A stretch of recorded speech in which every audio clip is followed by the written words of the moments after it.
Bonjour à tous, bienvenue dans cette nouvelle vidéo sur les réformes protestantes. Alors comme c'est un cours qui est un peu difficile, j'ai pris la peine d'écrire une bonne partie du cours sur les diaporamas. Comme ça sera plus facile à suivre, n'hésitez pas à mettre pause pour bien reprendre tous les éléments. Alors, pour commencer, les réformes protestantes viennent dans un contexte favorable aux réformes. En effet, à la fin du XVe siècle, un certain nombre de chrétiens se questionnent sur la meilleure façon d'obtenir le salut. Et l'Église, ça on l'avait vu quand on avait vu Erasme, est remise en question par plusieurs, et notamment des humanistes. En effet, pour eux, l'Église à cette époque ne remplit plus son rôle. Ils accusent les curés d'être ignorants, de ne pas connaître la Bible. Les évêques et les abbés, ils leur reprochent de ne penser qu'à s'enrichir. Quant au pape, ils leur reprochent de se comporter comme des rois et d'entretenir une cour fastueuse, de vivre dans le luxe au lieu de vivre dans le dénuement et la pauvreté, comme ils en ont fait le vœu. Les humanistes, eux, ils sont très pieux et ils défendent un christianisme plus simple, fondé sur une meilleure connaissance du message du Christ, sans pour autant rompre avec le catholicisme. On l'avait vu quand on avait vu Erasme. Donc ce contexte intellectuel est favorable à la rupture qui va être faite par Luther. Luther arrive dans un contexte où le pape Léon X fait vendre des indulgences pour faire construire la basilique Saint-Pierre de Rome. Alors, qu'est-ce que c'est les indulgences? Ça, il faut le comprendre, c'est très important pour notre chapitre. Les indulgences, comme vous pouvez le voir là ici sur cette photo, c'est le fait de vendre le pardon des péchés. Le pardon des péchés est accordé par l'Église contre de l'argent du pécheur, censé diminuer le temps passé au purgatoire. Le purgatoire, c'est le lieu où les âmes se purifient avant d'aller au paradis. Donc on considère que si vous donnez sur cette terre de l'argent à l'Église, eh bien on peut vous délivrer un papier, et on le voit ici, on peut vous donner un papier pour raccourcir votre temps passé au purgatoire et hâter votre arrivée plus rapide au paradis. Ce système va faire rentrer beaucoup d'argent dans l'Église catholique et susciter aussi beaucoup d'indignation. C'est ainsi qu'un moine et un théologien, Martin Luther, va faire en 1517, il va placarder sur les portes de l'église de Wittenberg en Allemagne une liste de 95 propositions qui remettent en cause les pratiques de l'Église catholique, notamment la vente des indulgences. Il reproche principalement à l'Église de faire du salut une histoire d'argent. Alors cette critique ouverte de l'Église catholique va conduire une réaction du pape qui va lui demander de renoncer à ses propositions. Il refuse et donc en 1521, il est mis au banc de l'Église, il est excommunié par le pape et même mis hors la loi par l'empereur Charles Quint. Alors il va devoir fuir et il se réfugie chez un prince. Vous savez que le Saint-Empire romain germanique est un empire avec différents princes, et donc il va se réfugier chez le prince de Saxe, qui est très ouvert à ces nouvelles idées, dans le château de Wartburg, où il va traduire le Nouveau Testament en allemand. Jusque-là, souvenez-vous, le Nouveau Testament, enfin la Bible dans l'ensemble, était toujours en latin. Alors, Luther va donc rompre complètement avec le catholicisme et fonder une nouvelle église qu'on peut appeler l'église protestante. Parfois on l'appelle aussi église luthérienne.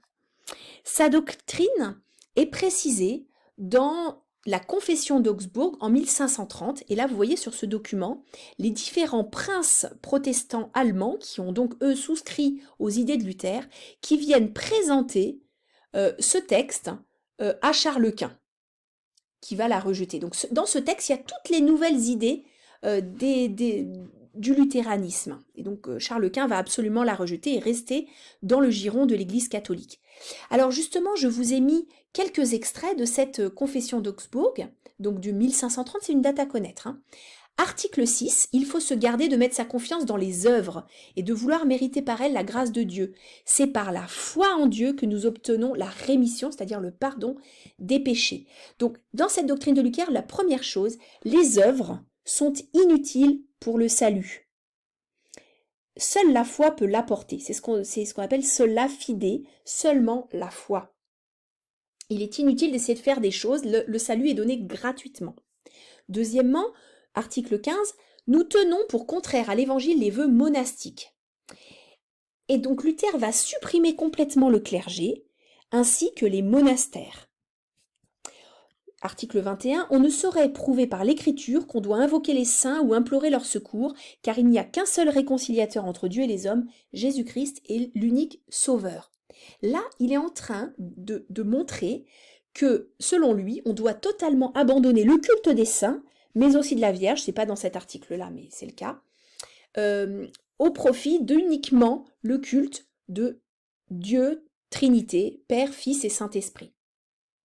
Article 22, on administra aux laïcs la communion sous les deux espèces, c'est-à-dire le pain et le vin, donc c'est ce qu'on appelle l'Eucharistie, pour la bonne raison que tel est le commandement du Christ, buvez-en tous. Dans l'Église catholique, le prêtre donne l'hostie à tous, mais par contre, il est le seul à boire le vin. Là, tout le monde communie sous les deux espèces, le pain et le vin.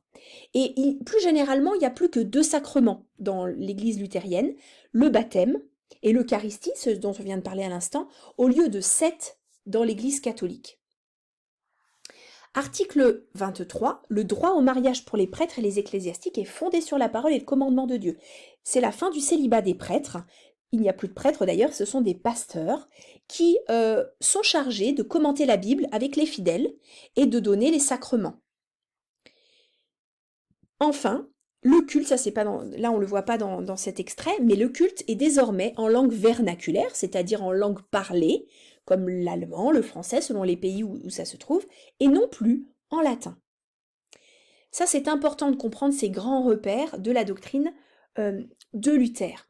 Alors si on regarde cette carte de l'Europe religieuse à la fin du XVIe siècle, on voit que la réforme de Luther a tout de suite un grand succès. Alors, vous voyez ici, les luthériens, elle se répand notamment en Allemagne, et puis les pays scandinaves, et puis secondairement, elle va arriver en France, mais sous une autre forme, on va le voir tout de suite. Voilà. Alors, grand C, les réformes anglicanes et calvinistes.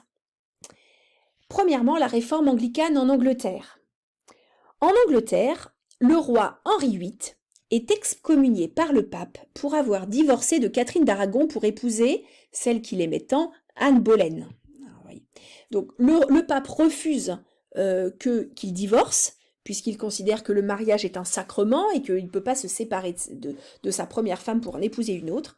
Comme ça ne lui convient pas, il décide de faire ce qu'on appelle l'acte de suprématie, c'est en 1534, et il va fonder sa propre église, l'église anglicane, donc qui sort complètement de l'église catholique. Cette doctrine, elle s'inspire de Luther, mais il va conserver certains éléments du catholicisme, notamment la hiérarchie ecclésiastique, les prêtres et les évêques, et c'est lui, le roi, qui est le chef de l'église anglicane. C'est vrai encore aujourd'hui, hein, la reine d'Angleterre est la chef de l'église anglicane. Les prières, on garde les prières récitées comme dans le catholicisme, elles sont traduites en anglais, et des cérémonies religieuses très fastueuses qui ressemblent aussi à ce qu'on peut trouver dans l'église catholique. Donc on a vraiment là une nouvelle église qui va naître en Angleterre, au départ d'une histoire de mariage, la réforme anglicane. En France, on va avoir une nouvelle réforme, une réforme calviniste. Alors, les protestants sont d'abord tolérés par François Ier, qui était très sensible aux idées nouvelles, notamment aux idées humanistes. Et puis à partir de 1534, quand il va voir la rupture notamment de l'Angleterre, et puis d'une partie des princes allemands, il va commencer à les pourchasser. Et donc ça va conduire un Français, Jean Calvin, à s'enfuir en Suisse, à Genève, et à fonder une nouvelle église, l'église protestante réformée, qui s'inspire de la religion luthérienne, mais plus organisée, plus austère, plus sévère. Et donc, il va former lui-même des pasteurs qui répandent cette nouvelle religion en France, aux Pays-Bas et en Écosse. Je reviens sur la carte que nous avons vue tout à l'heure. C'est ainsi que l'Europe religieuse à la fin du XVIe siècle est morcelée, avec d'une part les catholiques, la France, l'Espagne, le Portugal, jusqu'en Pologne, les anglicans, avec ce royaume d'Angleterre qui a fait sécession en 1534 et fondé l'église anglicane, les luthériens, qui à partir de Wittenberg, le point de départ à la capitale religieuse du luthéranisme, s'est développé sur l'Europe du Nord, et puis le calvinisme qui commence en France, mais qui va surtout être répandu en Suisse, et puis dans les Provinces-Unies, donc les Pays-Bas actuels, et puis le royaume d'Écosse. Et puis l'Europe de l'Est reste orthodoxe, vous vous souvenez du schisme de 1534. Alors vous voyez, on a une mosaïque de différents mouvements religieux, tous sont chrétiens, ça c'est important de le comprendre, ils sont tous chrétiens, mais il va y avoir toute une série de sensibilités religieuses, et ça va donner, vous en doutez, déboucher sur un certain nombre de guerres, ce sont les guerres dites de religion.